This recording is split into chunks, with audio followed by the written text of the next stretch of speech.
아침에 막 일어났을 때 속이 은근히 달아오르면서 안쪽에서 뭔가 눌러오는 듯한 느낌을 받아본 적 있으신가요?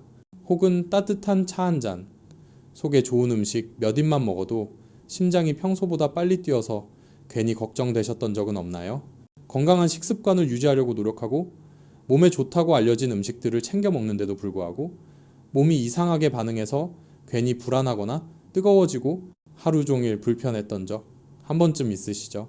나이가 들면서 예전엔 없던 이런 작은 반응들이 자꾸 나타나는 이유가 무엇인지 궁금해 보신 적은 없으신가요? 많은 분들은 이런 신호들을 나이 들어서 그러려니 하고 넘기지만 사실은 몸이 보내는 중요한 경고일 때가 많습니다. 겉으로 보기엔 대수롭지 않아 보여도 이런 증상들은 소화기관이나 혈관계가 우리가 모르는 사이에 과도한 자극을 받고 있다는 뜻이기도 합니다. 중년의 몸은 예전처럼 튼튼하게 버티는 엔진이 아니어서 수십 년을 사용한 기계처럼 잘못된 연료가 들어가기만 해도 금방 뜨거워지고 진동이 생기고 경고등이 켜지기 마련입니다. 위 점막이나 혈관이 반복적으로 손상되기 시작하면 작은 문제가 쌓이고 쌓여 생각보다 더 큰 문제로 이어질 수 있습니다. 많은 분들이 위염, 위궤양, 갑작스러운 혈압 상승, 부정맥 같은 문제를 겪을 때 이미 늦어버린 경우가 많습니다. 마치 오래전부터 금이 가 있었던 둑이 어느 순간에야 무너져 버리는 것처럼 말이죠. 하지만 좋은 소식도 있습니다. 이런 상황은 일상 속 아주 작은 습관 하나만 바꿔도 충분히 되돌릴 수 있다는 점입니다. 오늘 저는 한국 가정에서 흔히 사용하는 재료인 생강을 다른 특정 음식들과 함께 섞어 먹었을 때 왜 위험해질 수 있는지, 그리고 많은 분들이 건강을 챙긴다고 생각하며 하는 행동들이 사실은 몸에 부담을 더 주는 이유를 설명드리려 합니다. 끝까지 들으신다면 그 원인을 정확히 이해하게 되고 매일 아침 단 한 잔으로도 몸을 부드럽게, 안정적으로, 그리고 편안하게 보호하는 법을 알게 되실 겁니다. 복잡한 지식이 아닙니다. 누구나 집 부엌에서 바로 실천할 수 있는 것들이니까요. 본격적으로 들어가기 전에 건강 정보에 관심 있으시고 매일 조금씩 몸을 더 잘 돌보고 싶으시다면 구독과 댓글 남겨주시고 채널도 꼭 팔로우 해주세요. 한국에서는 궁금한 게 있으면 궁금하면 1번 남겨주세요 라고 하곤 합니다. 오늘 이야기 더 알고 싶으시다면 댓글에 1번 남겨주시면 제가 확인할 수 있어요. 여러분의 구독과 댓글은 제가 계속해서 좋은 정보를 나눌 수 있는 힘이 되기도 하고 무엇보다 여러분 스스로에게 건강을 챙기자는 작은 약속이 되기도 합니다. 이제 간단히 제 소개를 드리겠습니다. 저는 유호진이라고 합니다. 30년 넘게 진료해온 전문의이며 현재 대학병원에서 근무하고 있습니다. 저는 수많은 장년층 환자분들을 보면서 한 가지 공통점을 발견했습니다. 바로 많은 분들이 생강은 절대적으로 안전하다고 생각해 잘못된 방식으로 사용하고 있다는 점입니다. 생강은 한국 음식과 한방 재료로 너무 익숙해서 누구나 안심하고 쓰지만 사실 강한 성질, 높은 온열성, 소화기와 혈액순환계에 직접적인 자극을 줄 수 있는 재료입니다. 잘 쓰면 약이 되지만 잘못 섞어 먹거나 잘못된 타이밍에 먹으면 가슴 두근거림, 명치 끝이 은근히 아픈 느낌, 몸이 확 달아오르는 느낌, 불면 두근거림 같은 증상이 나타나기 쉽습니다. 실제로 수원에 사시는 한 어르신께서 매일 아침 생강차를 드시는데 몸을 따뜻하게 한다고 믿으셨지만 차를 마신 뒤엔 늘 가슴에서 복부 쪽으로 뜨거운 열감이 퍼지고 가끔 심장이 철렁 내려앉는 듯한 느낌도 있다고 하셨습니다. 날씨 때문이거나 혈압 탓이라고 생각하셨지만 사용법에서 아주 작은 것 하나만 바꿔도 즉시 좋아졌습니다. 그리고 이런 사례는 한두 명이 아닙니다. 강원도나 경북처럼 추운 지역에 사시는 분들은 특히 생강을 많이 드시는데 언제, 무엇과 어떻게 먹어야 하는지 모르면 오히려 몸의 반응을 더 강하게 만들 수 있습니다. 이런 실수가 생기는 이유는 절대 무지해서가 아닙니다. 그저 생강이 너무 오래, 너무 익숙하게 안전한 재료로 알려져 왔기 때문입니다. 하지만 생강은 강력한 재료입니다. 제대로 쓰면 약이지만 잘못 쓰면 자극이 됩니다. 그리고 지금부터 많은 사람들이 생강과 함께 매일 무심코 섞어 먹지만 사실 몸의 반응을 과도하게 만드는 3가지 음식을 설명드리겠습니다. 이 3가지만 피하셔도 몸이 훨씬 가벼워지고 편안해지고 안정감을 찾으실 수 있을 겁니다. 생강에 대해 이야기할 때 제가 걱정하는 것은 생강 자체가 아닙니다. 문제는 많은 분들이 생강을 겉보기엔 아무 문제 없어 보이는 음식들과 함께 섞어 먹으면서 중년의 몸에 강한 자극을 만들고 있다는 점입니다. 30년 넘게 환자들을 지켜보면서 제가 깨달은 것이 있는데, 생강과 짧은 시간 안에 함께 들어가면 몸이 즉각적으로 반응하는 음식이 3가지 있다는 것입니다. 이 반응들은 큰 병 때문이 아니라 일상적인 식습관 속 잘못된 조합에서 비롯됩니다. 그리고 무엇보다 걱정스러운 건 이 3가지 음식이 한국 사람들의 일상에서 거의 매일 등장한다는 점입니다. 가장 먼저는 커피입니다. 한국에서는 서울부터 부산까지 어디를 가도 커피컵을 들고 있는 사람을 쉽게 볼 수 있습니다.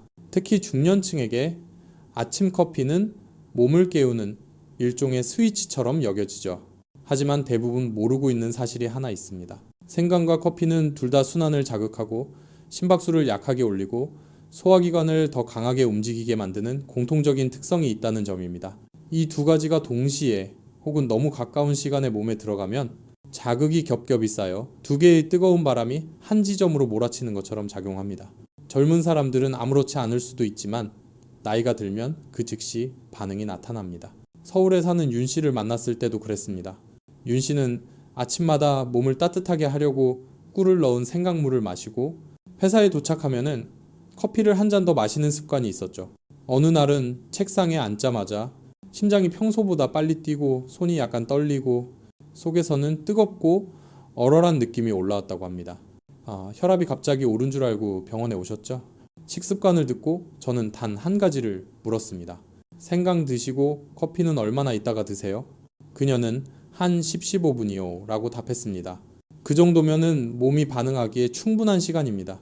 생강은 몸을 데우고 순환을 높이고 커피는 거기에 자극을 한 번 더 밀어 올립니다. 마치 오래된 차에서 엑셀을 2번 연달아 밟는 것과 같습니다. 차는 움직이지만 엔진은 금방 뜨겁고 떨리기 시작하죠. 50대 이후의 몸은 그 충격을 더 크게 느끼고 그 결과 불안감, 가슴 답답함, 속쓰림, 메스꺼움, 어지러움까지 나타날 수 있습니다. 당신이 주신 자료에도 똑같은 내용이 적혀 있었습니다. 생강과 커피가 함께 들어가면 과도한 자극이 생기고 특히 혈압이 불안정하거나 위가 예민한 사람에게 더 강하게 나타난다고요. 2 음식만 2시간 이상 떨어뜨려도 이런 불편함은 거의 사라집니다. 2번째는 고기, 특히 기름진 고기나 구운 고기입니다. 한국 사람들 대부분이 좋아하는 음식이죠. 하지만 이 익숙함 때문에 아주 큰 실수를 많이 합니다. 바로 고기를 먹고 난 뒤 바로 생강차를 마시는 경우입니다. 소화 잘 되라고 하는 행동이지만 실제 몸에서는 정반대로 작용합니다. 기름진 고기는 위에서 많은 양의 위산을 필요로 하고 지방을 분해하려면 시간이 오래 걸리며 소화기관은 이미 높은 강도로 일을 하고 있는 상태가 됩니다. 이때 생강을 바로 넣으면 생강 속 성분이 위산 분비를 더 자극하고 이미 과부하 걸린 위를 더 강하게 움직이게 만듭니다. 그 결과는 위산 역류, 명치 끝이 뜨겁고 쓰린 느낌, 더부룩함, 그리고 몇 시간씩 이어지는 답답함입니다. 당신이 보내준 자료에서도 부산에 사는 박 씨 사례가 있었습니다. 박 씨는 몇 달 동안 고기 먹고 바로 생강차를 마셨고 결국 명치가 계속 아프고 밤마다 가슴이 화끈거려 잠을 설쳤습니다. 검사해보니 위 점막이 예민해지고 역류가 빈번하게 발생하고 있었죠. 고기 먹고 생강차 마시는 습관만 끊어도 바로 좋아졌습니다. 음식 속 생강은 몇 그램에 불과해서 괜찮지만 생강차 한 잔, 특히 생강 생즙이나 생생강으로 만든 차는 활성 성분이 몇 배나 더 강합니다. 중년의 몸에는 그것이 바로 부담이 됩니다. 마지막은 매운 음식입니다. 한국 사람들은 매운 음식을 정말 좋아합니다.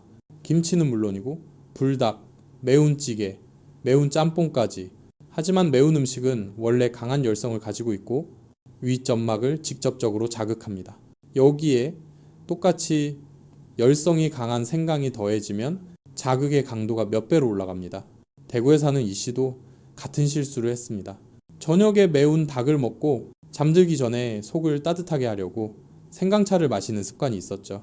어느 날 그날따라 좀 더 매운 닭을 먹고 평소처럼 생강차를 마신 뒤 갑자기 복통이 심해져 한밤중에 응급실로 오셨습니다. 검사 결과 위 점막이 강한 자극을 받아 급성 염증이 생긴 상태였습니다. 제가 식사를 어떻게 했는지 물으니 닭이 좀 더 매웠는데 생강차가 위를 달래줄 줄 알았어요. 라고 하시더군요.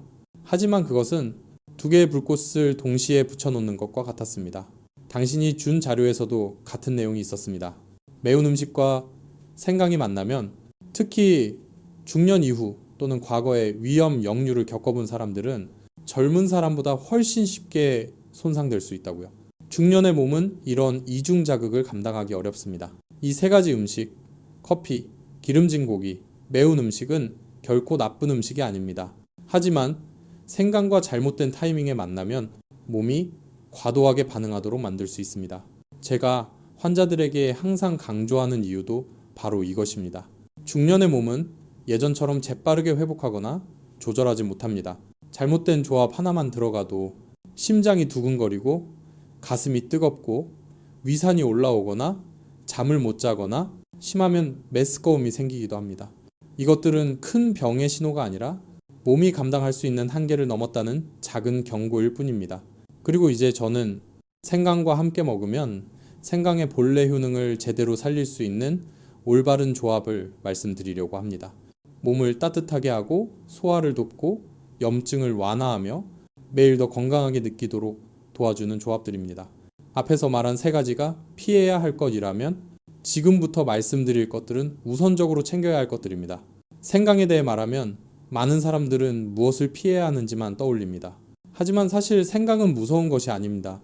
오히려 제대로만 조합해서 사용하면 특히 중년 이후의 몸에 아주 훌륭한 동맹이 될 수 있는 재료입니다. 한국에서는 생강이 전통 음식에 정말 많이 등장합니다. 생강차부터 추울 때 끓여 먹는 생강국까지. 그리고 생강이 특별한 이유는 특정 재료들과 함께 할 때 그 효과가 더 부드럽고 선명하게 올라오기 때문입니다. 제가 만나온 수많은 환자들 중 적지 않은 분들이 이 세 가지 올바른 조합을 실천하면서 속이 한결 편해지고 잠이 잘 오고 몸이 따뜻하고 안정된 느낌을 되찾았습니다. 그래서 저는 항상 강조합니다. 생강은 위험한 면만 있는 것이 아니라 우리가 올바르게 알맞은 사람에게 맞게 사용하면 아주 순한 면도 있는 재료라고요. 첫 번째 조합은 겨울만 되면 한국 가정에서 흔히 볼 수 있는 방법입니다. 바로 생강과 꿀입니다. 재밌는 점은 부모님이나 할머니 세대부터 내려오는 이 조합을 많은 분들이 알고 있지만 왜 이렇게 잘 맞는지는 잘 모르고 있다는 것입니다. 생강은 원래 따뜻한 성질을 가지고 있어 순환을 돕고 몸속의 냉기를 완화해 줍니다. 반면 꿀은 목을 부드럽게 하고 점막을 촉촉하게 해주며 약한 항균 작용까지 있습니다. 이 두 가지가 만나면 마치 얇은 담요가 몸속을 부드럽게 감싸는 듯한 따뜻한 음료가 만들어집니다. 이건 단순히 민간요법이 아니라 당신이 보내주신 자료에도 명확하게 설명되어 있었습니다. 꿀이 생강의 자극적인 부분을 중화시키고 자극을 완화해 주어 중년의 몸에 부담 없이 생강의 효과를 잘 발휘하도록 도와준다는 내용이었습니다. 저는 수원에 사는 64세 조여사를 떠올립니다. 찬바람이 불기 시작하면 조여사는 직접 생강꿀을 담가온 가족이 먹을 수 있게 준비했습니다. 조 여사는 의학 용어로 설명하진 못했지만 아침에 한 잔만 마셔도 목이 덜 마르고 호흡이 따뜻해지고 손발 냉기가 줄어든다고 말했습니다. 제가 조 여사의 습관을 살펴보며 가장 좋았던 점은 꿀을 끓는 물에 넣지 않았다는 것이었습니다.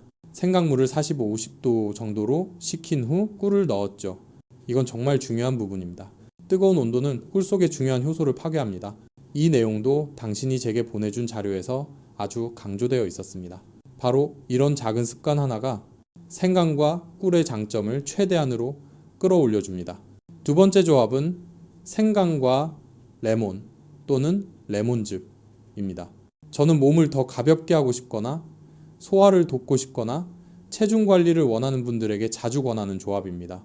생강은 따뜻하고 레몬은 시원한 성질과 풍부한 비타민 C를 가지고 있어 생강의 열을 자연스럽게 균형 잡아줍니다. 이 조합은 상쾌함과 소화 지원을 동시에 주는 음료로 50세 이후 몸이 무겁거나 식후 더부룩함이 자주 느껴지는 분들에게 특히 효과가 좋습니다. 하지만 많은 분들이 하는 실수가 하나 있습니다. 레몬을 너무 뜨거운 물에 넣는 것입니다. 비타민C는 열에 매우 약해서 끓는 물에 넣으면 거의 대부분 파괴됩니다. 당신이 준 자료에서도 생강 레몬 조합을 설명하는 부분에서 비타민C를 지키기 위해 60도 이하의 물을 사용해야 한다는 점을 아주 명확하게 강조했습니다. 문 선생님 57세 기억합니다. 음식 조절을 열심히 하는데도 아랫배가 무겁고 소화가 더딘 느낌이 계속된다고 했습니다. 제가 생강 레몬 따뜻한 물을 매일 아침 적정 온도로 마시라고 조언했고 2주 만에 문 선생님은 깜짝 놀란 목소리로 전화를 걸어왔습니다. 배가 훨씬 가벼워졌고 아침 식사 후 생기던 가짜 허기가 사라졌고 몸이 맑고 또렷해졌다고 했습니다. 이 경험이 보여주는 건 단순합니다. 건강이 좋아지는 건 복잡한 무언가 때문이 아니라 몸이 필요로 하는 것을 올바른 방식으로 줄 때 가능하다는 것입니다. 세 번째 조합은 생강과 녹차입니다. 저는 이 조합을 중년의 수호자라고 부르곤 합니다. 녹차는 항산화 성분이 매우 풍부해서 세포를 보호하고 노화를 늦추며 심혈관 건강까지 지원합니다. 여기에 생강이 더해지면 몸을 따뜻하게 해서 순환을 돕고 녹차의 항산화 성분이 더 잘 전달되도록 길을 열어주는 역할을 합니다. 당신이 준 자료에서도 이 시너지에 대해 언급했습니다. 녹차가 보호하는 역할을 한다면 생강은 전달을 돕는 도우미 역할을 한다는 것입니다. 제가 잊지 못하는 분이 한 분 있습니다. 부산에 있는 제 선배 송 박사님입니다. 송 박사님은 몇십 년 동안 정신을 또렷하게 유지할 수 있었던 비결이 보약이 아니라 매일 아침 녹차에 생강을 몇 조각 넣어 마시는 습관 덕분이라고 말했습니다. 그는 그 조합이 몸의 안정감, 집중력, 심지어 피부 건강까지 지켜준다고 믿었습니다. 실제로 과학적으로도 말이 됩니다. 녹차의 카테킨과 생강의 진저롤은 함께 작용할 때 항산화 효과를 높이고 순환을 무리 없이 도와줍니다. 하지만 한 가지 반드시 기억해야 할 점이 있습니다. 생강과 녹차는 저녁에 절대 마시면 안 됩니다. 녹차에는 카페인이 있고 생강은 몸을 데우고 순환을 올려줍니다. 저녁에 마시면 몸이 즐거워지는 것이 아니라 각성됩니다. 그리고 많은 중년층이 이 사소한 습관 때문에 잠을 설치게 됩니다. 그래서 이 조합은 아침이나 오후 초반이 가장 적절한 시간입니다. 이 세 가지 조합, 생강 더하기 꿀, 생강 더하기 레몬, 생강 더하기 녹차, 이 세 가지는 중년의 몸을 더 편안하게 만드는 세 가지 열쇠와 같습니다. 각각의 열쇠는 다른 문을 엽니다. 목을 보호하고 몸을 따뜻하게 해주는 문, 소화를 돕고 몸을 가볍게 해주는 문, 항산화와 심혈관을 도와주는 문. 하지만 가장 중요한 건 올바른 사용법입니다. 작은 실수 하나만 있어도 효과는 크게 줄어듭니다. 그리고 마지막으로 저는 당신께 가장 중요한 것들을 전하고 싶습니다.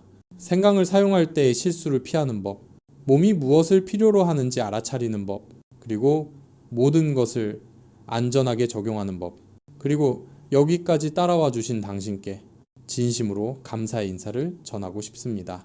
생강을 사용할 때 피해야 할 음식들과 효과를 높이는 올바른 조합들을 이해하신 지금 가장 중요한 것은 각자에게 맞게 안전하고 정확하게 생강을 사용하는 방법입니다. 많은 분들이 생강은 자연재료니까 마음대로 먹어도 된다고 생각합니다. 하지만 중년의 몸은 20대, 30대처럼 반응하지 않습니다. 모든 것이 절제와 관찰을 필요로 합니다. 저는 병원에서 큰 병이 아니라 단순히 생강을 잘못 사용해서 몸이 오래도록 자극을 받아 힘들어지는 경우를 정말 많이 보았습니다. 본인은 전혀 눈치채지 못한 채로 말이죠. 가장 흔한 실수 중 하나는 공복에 생강을 마시는 것입니다. 특히 강원도나 제주처럼 바람이 차가운 지역에 사는 분들은 아침 일찍 뜨거운 생강차를 마시며 속을 데우려고 합니다. 하지만 빈속은 아주 얇은 천과 같습니다. 이곳에 열성, 이 강한 생강이 들어가면은 위 점막이 바로 자극을 받기 쉽습니다. 당신이 보내준 자료에서도 공복에 생강을 마신 환자들이 어지러움, 속이 뜨거운 느낌, 혹은 이유 모를 초조함을 느꼈다는 사례가 많았습니다. 이런 반응은 결코 좋은 신호가 아닙니다. 특히 위가 예민하거나 위염 역류 경험이 있는 사람에게는 더 위험합니다. 하지만 단지 섭취 시간을 바꾸기만 해도 아침 식사 후로 옮기면 대부분의 불편함은 사라집니다. 또 하나의 흔한 실수는 자연은 안전하다는 생각입니다. 자연식품이 몸에 좋은 것은 맞지만 많이 먹는다고 더 좋지는 않습니다. 생강은 열성이 매우 강합니다. 중년의 몸에는 매일 아주 소량만으로도 충분합니다. 제가 만난 한 씨는 순환에 좋다는 말을 듣고 하루에 생강차를 3잔씩 마셨습니다. 하지만 한 달이 지나자 속이 뜨겁고 잠이 안 오고 밤마다 심장이 빨리 뛰었습니다. 식습관을 확인해 보니 단순히 너무 많이 마신 것이 원인이었습니다. 당신이 준 자료에서도 중년층은 생강을 하루에 몇 그램 정도만 사용하는 것이 적당하며 젊을 때처럼 스스로 과열을 조절하지 못한다고 설명합니다. 또 하나의 실수는 앞서 이야기했던 것처럼 생강과 커피를 가까운 시간에 함께 마시는 것입니다. 한국에서는 정말 많은 분들이 무심코 이렇게 하고 있습니다. 중년의 몸은 2가지 자극을 연달아 받으면 생강으로 몸이 뜨거워지고 커피로 심박수가 올라가면 바로 반응이 나타납니다. 가슴이 두근거리거나 괜히 불안하거나 심하면 어지러울 수도 있습니다. 당신이 준 자료에서 윤씨 사례도 그랬습니다. 생강을 마신 후 15분 뒤 커피를 마신 것만으로 몸이 몇 시간 동안 불안정해졌습니다. 그래서 최소 2시간은 반드시 뛰어야 합니다. 특히 아침처럼 몸이 가장 예민한 시간대에는 더 중요합니다. 또 많은 분들이 생강꿀이 좋다는 사실을 알고 나서 하루 종일 마시는 음료로 만들어버립니다. 하지만 꿀은 자연 당분이 꽤 높습니다. 많이 마시면 혈당이 오릅니다. 특히 본인이 당뇨 위험이 있는지 모르는 경우 더 문제입니다. 당신의 자료에서도 생강꿀은 아침이나 몸을 따뜻하게 하고 싶은 순간에 마시는 것이 좋으며 하루 내내 물 대신 마셔서는 안 된다라고 전문가들이 강조합니다. 작은 한 잔이면 몸에 충분합니다. 더 많이 마신다고 이득이 늘지는 않습니다. 마지막 실수는 저녁에 생강을 마시는 것입니다. 생강은 몸을 따뜻하게 하고 순환을 자극합니다. 이건 낮에는 좋지만 몸이 휴식을 준비하는 밤에는 맞지 않습니다. 많은 환자들이 저녁 식사 후 생강차를 마시는 습관 때문에 잠을 잘 이루지 못했습니다. 중년 이후에는 원래 수면이 예민해지기 쉽습니다. 아주 작은 자극만으로도 잠이 쉽게 깨집니다. 당신이 준 자료에서도 생강은 아침이나 점심 이후에 마시고 저녁 7시 이후에는 피해야 한다고 강조합니다. 여기까지 말씀드린 것들은 생강을 두려워하라는 뜻이 절대 아닙니다. 아무리 좋은 것도 올바르게 써야 합니다. 중년의 몸은 오랫동안 달려온 기계와 같습니다. 반응이 예전만큼 빠르지 않기 때문에 조금 더 부드럽고 안정적인 관리가 필요합니다. 하지만 작은 습관 몇 가지를 바꾸는 것만으로도 몸은 놀라울 만큼 가벼워지고 편안해집니다. 저는 그 변화를 서울에서 바쁘게 사는 분들부터 부산의 바닷가에서 일하는 분들, 강원의 산속에서 지내는 분들까지 수많은 환자에게서 보았습니다. 생강을 제대로 사용하는 것만으로 삶의 질이 눈에 띄게 좋아졌습니다. 그리고 마지막으로 말씀드리고 싶은 거는 건강은 거창한 데서 시작되지 않는다는 것입니다. 작은 습관, 적절한 선택, 몸에 귀 기울이는 태도에서 시작됩니다. 여기까지 들으셨다는 것은 당신이 자신의 몸을 진심으로 아끼고 있다는 뜻입니다. 그리고 그 마음이야말로 가장 중요한 첫걸음입니다. 시간을 내어 제 이야기를 들어주셔서 진심으로 감사드립니다. 부엌에서 생강을 보실 때마다 생강이 좋은 친구가 될 수도 있고 또한 정확한 때와 방식이 필요하다는 점도 함께 떠올리시길 바랍니다. 이 여정을 함께 해주셔서 감사합니다. 제가 드린 이야기들이 당신의 일상을 더 건강하고 더 편안하고 더 평온하게 만드는데 도움이 되길 바랍니다. 만약 이 내용이 도움이 되었다면 댓글, 팔로우, 구독 부탁드립니다. 그 작은 행동이 제가 앞으로도 여러분과 가족들에게 유익한 정보를 계속 나눌 수 있는 큰 힘이 됩니다. 다음 이야기에서 다시 만나 우리 몸을 더 똑똑하고 따뜻하게 돌보는 방법을 함께 나누길 바랍니다.